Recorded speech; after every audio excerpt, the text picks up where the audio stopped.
कोल्हापूरच्या प्रवेशद्वारावर साकारणाऱ्या basket bridge प्रकल्पाची निविदा प्रक्रिया पूर्ण झाली आहे, पण तरीही हे काम रेंगाळलंय। जिल्हा नियोजन समितीच्या बैठकीत खासदार धनंजय महाडिक यांनी त्याबद्दल अधिकाऱ्यांना खडे बोल सुनावले। दरम्यान तांत्रिक कारणामुळे प्रकल्प रेंगाळला असला तरी त्यातून मार्ग काढत बास्केट ब्रिजचा प्रकल्प गतीनं मार्गी लावण्याची ग्वाही पालकमंत्री हसन मुश्रीफ यांनी दिली। खासदार धनंजय महाडिक यांनी कोल्हापूर शहराच्या प्रवेशद्वारावर बास्केट ब्रिज उभारण्याची संकल्पना मांडली आणि 1.5 वर्षापूर्वी केंद्रीय मंत्री नितीन गडकरी यांच्या हस्ते या प्रकल्पाचं भूमिपूजन झालं। त्यानंतर टेंडर प्रक्रिया पूर्ण करून एका ठेकेदाराला वर्क ऑर्डरही देण्यात आली आहे, पण अजूनही बास्केट ब्रिजचं काम रेंगाळलं असल्याबद्दल खासदार धनंजय महाडिक यांनी आज जिल्हा नियोजन समितीच्या बैठकीत आपल्या तीव्र भावना व्यक्त केल्या। महामार्ग प्राधिकरणानं या पुलाशी संबंधित काही तांत्रिक अडचणी असल्याचं सांगितलं, असं खासदार महाडिक म्हणाले। मात्र हा बास्केट ब्रिज होणं कोल्हापूरच्या दृष्टीनं महत्त्वाचं असल्यानं तो गतीनं मार्गी लावावा अशी विनंती खासदार महाडिक यांनी केली।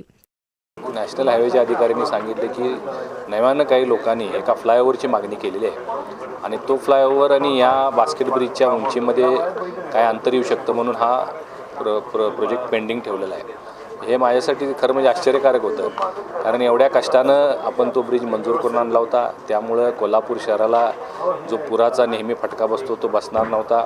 एक दर्जेदार एंट्रन्स कोल्हापूरला येण्यासाठी मिळत होता। गांधीनगरला जे ट्रॅफिक जाम होते त्यातून सुटका मिळणार होती, परंतु नव्यानं काही या डेव्हलपमेंट झालेले आहे। तर या संदर्भात आता लवकरच बैठक घेण्याचे पालकमंत्री महोदयांनी सूचना केलेली आहे। जो काम मंजूर आहे, ज्याला निधी लागलेला आहे, ज्याची वर्क ऑर्डर झालेली आहे, ते काम पूर्ण झालं पाहिजे अशी माझी भूमिका आहे। यामध्ये फ्लायओव्हरमुळं ते काम थांबवलं जाऊ नये अशी सूचना आता आपण अधिकाऱ्यांना केलेल्या आहेत।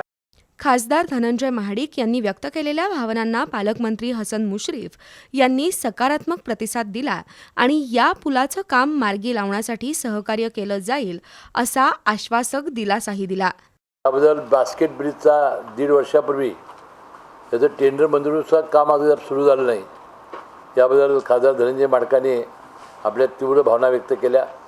टेंडर निविदा ही निघालेली आहे, त्याचं काम अद्याप चालू व्हायला पाहिजे होतं, परंतु त्यांचं म्हणणं होतं की बाबा जो पिलरचा पूल मागितलेला आहे म्हणजे फ्लायओव्हर, त्यामुळे ते लेवल्स बदलणार असल्यामुळं ते थांबले।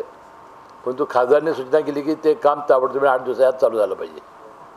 खासदार धनंजय महाडिक यांच्या संकल्पनेतून होणारा हा बास्केट ब्रिज पावसाळ्यातही विनाव्यत्यय वाहतूक सुरू ठेवणार आहे। तसंच कोल्हापुरात प्रवेश करताना प्रशस्त रस्ता मिळणार आहे।